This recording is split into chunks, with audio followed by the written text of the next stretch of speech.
కోసం ఏదైనా ఎక్కడన్నా ప్రచారం చేశారా? వైఎస్ఆర్ కాంగ్రెస్ పార్టీ కోసం ఎక్కడన్నా ఆవిడ పనిచేసిందా?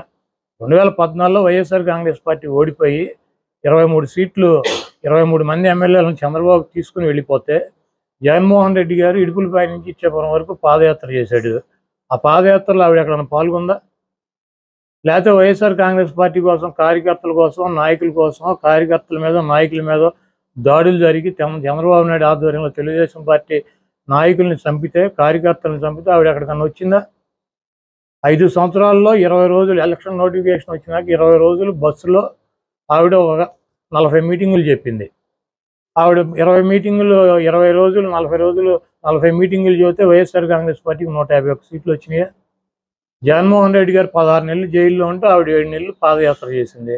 ఆవిడ పాదయాత్ర చేయగానే ఆవిడ గెలిపించేసిందా 2014లో వైఎస్ఆర్ కాంగ్రెస్ పార్టీని? నేను కష్టపడ్డానంటే ఎవరి కోసం కష్టపడింది ఆవిడ?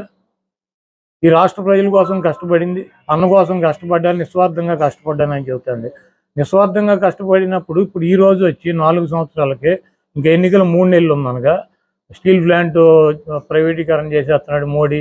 ఏం చేయాలి? ఈవిడ నిన్న లేఖ రాసింది. మేము ఇట్లాంటి లేఖలు 100 రాసాం.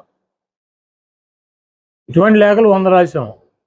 పోలవరం ప్రాజెక్టు కేంద్రం కట్టాల్సినటువంటి ప్రాజెక్టు చంద్రబాబు నాయుడు తీసుకున్నాడు. ఆ రోజు ఏమన్నా మాట్లాడింది ఈవిడ? ఒక 50,000 కోట్ల రూపాయల ప్రాజెక్టుకి నిర్వాసితులకు ఇవ్వాలి, మన డబ్బులు ఏమైనా తెచ్చేస్తుందా? ఏం చేయాలి? మరి కాంగ్రెస్ పార్టీ పెట్టినటువంటి వాగ్దానాలు అమలు చేయలే. మరి దేశవ్యాప్తంగా కాంగ్రెస్ ఎందుకని రిజైన్ చేయట్లా? కాంగ్రెస్ పార్టీ ఎందుకు పోరాట్లా? మేము పెట్టిన చట్టం ఎందుకు చేయవు మోడీ అని చెప్పి వాళ్ళు ఎందుకు అడగట్లా? వాళ్ళకి బాధ్యత లేదా? అది ప్రతిపక్ష పార్టీ కదా దేశంలో కాంగ్రెస్ పార్టీ. వాళ్ళకేం సంబంధం లేదా కాంగ్రెస్ పార్టీకి ఆంధ్రప్రదేశ్ గురించి? ఈ 10 సంవత్సరాల్లో ఏమన్నా కాంగ్రెస్ పార్టీ పార్లమెంట్లో అడిగింది ఆంధ్రప్రదేశ్ గురించి? మన ఏమైనా ఎంపీలతో రిజైన్ చేయించిందా? మొన్న ఏముంటుంది ఆవిడ ప్రతిపక్ష నాయకుడిగా ఉండగా ఎంపీలతో రిజైన్ చేయించావు, అవిశ్వాస తీర్మానం పెట్టామని చెప్తుంది. ఎవరు పెట్టారు అవిశ్వాస తీర్మానం? ఎంపీలతో ఎవరు రిజైన్ చేయించారు? చంద్రబాబు నాయుడు గారి పార్ట్నరు దత్తపుత్రుడు పవన్ కళ్యాణ్ ఆ రోజు జగన్మోహన్ రెడ్డి నీకు దమ్ముంటే అవిశ్వాస తీర్మానం పెట్టు, నేను ఢిల్లీ వెళ్ళి డిఎంకేతో మాట్లాడతాను, అట్లాగే కర్ణాటక వెళ్ళి దేవగౌడ్ గారితో మాట్లాడతాను, పశ్చిమ బెంగాల్ వెళ్ళి మమతా బెనర్జీ గారితో మాట్లాడతాను, యూపీ వెళ్ళి వాళ్ళతో మాట్లాడతాను, బీహార్ వెళ్ళి వీళ్ళతో మాట్లాడతాను ఆయన చెప్పాడు. నువ్వైతే మాట్లాడి మేము అవిశ్వాస తీర్మానం పెడతానని పెట్టాం. పెడితే చంద్రబాబు నాయుడు వచ్చి నేనే పెడతానని చెప్పి ఆయన పెట్టాడు. పవన్ కళ్యాణ్ కదా అవిశ్వాస తీర్మానం పెట్టి జగన్మోహన్ రెడ్డి నీకు దమ్ముంటే వాళ్ళందరితో మాట్లాడి నీకు మద్దతు తెలిపిస్తానని చెప్పింది. నువ్వు మాట్లాడు, దమ్ముంటే కాంగ్రెస్ పార్టీతో మాట్లాడు, మోడీ గారి మీద అవిశ్వాస తీర్మానం పెట్టించు. ఆ రోజు పవన్ కళ్యాణ్ తీసుకున్న పాత్ర నువ్వు తీసుకో. గతం మర్చిపోయి ఏం జరిగిందో మర్చిపోయి జగన్మోహన్ రెడ్డి గారు అవిశ్వాస తీర్మానం పెట్టాడని చెప్తుంది ఆవిడ. కనీసం ఈ రాష్ట్రంలో ఏం జరుగుతున్నాయి పరిస్థితులు కూడా ఆవిడకి తెలవనటువంటి పరిస్థితి. ఇక్కడ జరుగుతున్నటువంటి 17 మెడికల్ కాలేజీలు కట్టాం, అది అభివృద్ధి కాదా? 16,000 మంది సచివాలయాలు కట్టాం, అది అభివృద్ధి కాదా? 10 మందికి ప్రతి గ్రామంలోని సచివాలయం ఎంప్లాయ్మెంట్ ఇచ్చాడు. దాదాపు 2 లక్షల పైన సచివాలయంకి ఉద్యోగాలు ఇచ్చారు, గవర్నమెంట్ ఉద్యోగాలు. 53,000 మందిని మెడికల్ సిబ్బందిని తీసుకున్నారు. అదేవిధంగా 2,57,000 కోట్ల రూపాయల సంక్షేమ కార్యక్రమాల కింద అనేక కుటుంబాలకు ఆర్థిక సహాయం చేశాం. అదేవిధంగా 4 షిప్ పోర్టులు రన్నింగ్లో ఉన్నాయి, కడుతున్నారు. షిప్ జట్టీలు కట్టాము. అదేవిధంగా నాడు నేడు మీద 45,000 మంది పిల్లలకి చదువుకునే పిల్లలకి స్కూల్స్ ఆధునీకరణ చేశారు.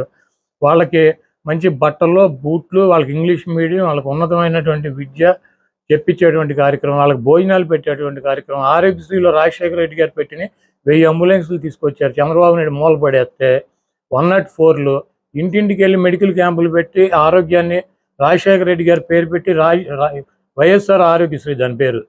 ప్రతి పథకానికి రాజశేఖర రెడ్డి గారి పేరు పెట్టి రాజశేఖర రెడ్డి గారు అడుగుజాడలో నడుస్తున్నటువంటి వ్యక్తి జగన్మోహన్ రెడ్డి గారు. మీకేమన్నా తగాదాలు ఉంటే మీకేమన్నా పర్సనల్గా మాట్లాడుకోండి. ఊరిని ఆ కాంగ్రెస్ పనికిమాలిన పార్టీలో చేరి రాష్ట్రాన్ని సర్వనాశనం చేసి విడగొట్టినటువంటి ఆ కాంగ్రెస్ పార్టీలో చేరి ఆ పనికిమాలినటువంటి తీసేసిన తహసీల్దారులాగా ఆ 10 మంది పనికిమాలిన నాయకులను వేసుకుని రాజశేఖర రెడ్డి బిడ్డ అని తెలంగాణలో ఆయన పరువు తీసి ఆయన పేరు మీద పార్టీ పెట్టి ఆ పార్టీని తీసుకెళ్లి మూసీ నది లాంటి కాంగ్రెస్ పార్టీలో కలిపి ఇక్కడికి వచ్చి జగన్మోహన్ రెడ్డి గారి మీద నిందలో జగన్మోహన్ రెడ్డి గారిని విమర్శిస్తుంది. ఇదంతా కూడా మంచి పద్ధతి కాదు. ఆవిడకి ఏమన్నా పర్సనల్గా ఉంటే పర్సనల్గా చూసుకోవాలి. వైఎస్ఆర్ కాంగ్రెస్ పార్టీ మీద జగన్మోహన్ రెడ్డి గారి మీద నిందలేసి జగన్మోహన్ రెడ్డి గారిని ఏదో చేద్దాము, రాజశేఖర రెడ్డి గారి ప్రత్యర్థులు ఏబిఎన్ రాధాకృష్ణ రామోజీరావు, చంద్రబాబు నాయుడు, రేవంత్ రెడ్డి, వీళ్ళందరూ ఎవరు రాజశేఖర రెడ్డి గారిని సర్వనాశనం చేస్తానని చెప్పి తిరిగినాళ్ళు. పవన్ కళ్యాణ్ రాజశేఖర రెడ్డి గారు పంచి కొట్టి తరిమి కొడతానని చెప్పినటువంటి పవన్ కళ్యాణ్, వీళ్ళందరూ ఇళ్ళకెళ్ళి వీళ్ళందరితో కలిసి రాజశేఖర రెడ్డి గారి రక్తం పంచుకుని రాజశేఖర రెడ్డి గారి ఆశయాలని నిలబెట్టి ఈరోజు ఇంకా రాజశేఖర రెడ్డి గారు చనిపోయి 15 ఏళ్ళైనా రాజశేఖర రెడ్డి గారి పేరు రోజు ప్రతివాడు తలుస్తున్నాడంటే దానికి కారణం జగన్మోహన్ రెడ్డి గారు.